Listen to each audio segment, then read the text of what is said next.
Hello, Taos, New Mexico. This is Cody Hooks, reporter with the Taos News, and here is your roundup of what we're up to for this week's paper. In the news, there's just so much going on in our little bustling metropolis here in northern New Mexico. First off, the hotel. You know what hotel I'm talking about, the Holiday Inn Express that recently got the green light from the town's planning commission, but had to go before the actual town council. They took a vote Tuesday, but you'll just have to pick up a copy of the Taos News to get the actual play-by-play. Also in the news, I've been working on a story for a little while about the trash issue around the county, specifically illegal dumps in the forests and mesa of our extensive public lands. As I've come to learn, what we call the trash problem has a lot more to do with the social dynamics of our home than it does simply with broken laws and environmental contamination.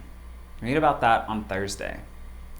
Also in the news, reporter John Miller takes a look at the pool of applicants for the Town of Taos police chief job.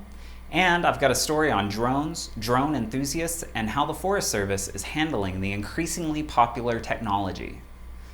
What's up in sports, you ask? Well, we've got all the news that's fit to print about last weekend's Rodeo de Taos. The rodeo celebrated its golden anniversary, that's the big 5-0, with both the usual fanfare and a few suspenseful moments. Now don't worry, no one was seriously injured. The rodeo also marked another anniversary this year, and that's 20 years with Ronnie Salazar as the rodeo captain. Check out our coverage of Salazar and the rodeo festivities, including great photos that you can find even more of on our website at taosnews.com. In lifestyles, everyone has their dream trip to Santa Fe planned out with full of historical landmarks, museums, galleries, upscale restaurants maybe. But what if the eye-rolling 20-something-year-old has a say in their next trip down to the city different? In this week's story, our newest 20-something reporter, Jesse Moya, and intern here at the Taos News, Harrison Blackman, took a trip down to the capital city. The story is amazingly fun, so please don't miss that gem. Also, we've got a story about the famous or infamous hidden treasure of Forest Finn. A man recently died looking for the hidden treasure, and now Finn is facing the question of whether or not it's time to call it quits on the grand mystery. In Tempo, it's July 4th weekend, and we've got you covered. Rick Romancito, our longtime Tempo editor, has us a cover story on the unique and truly Taos ways we celebrate the hottest holiday of the summer. All of the events are free, and I'm talking a pancake breakfast on the plaza in the AM, to Fab Music in Kit Carson Park, to the annual Seiko Parade.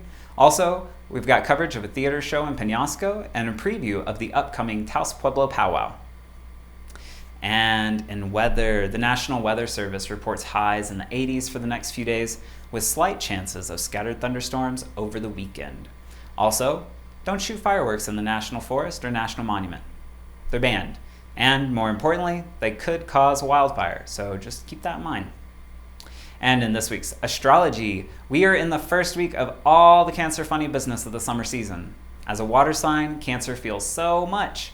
It's got all the feels. So what are you supposed to do with that?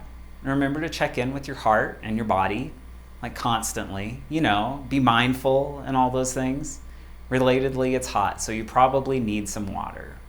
Anyway, thank you, Taos. Those are the high notes. But as always, there is even more in Thursday's edition of your community newspaper. Bueno, bye.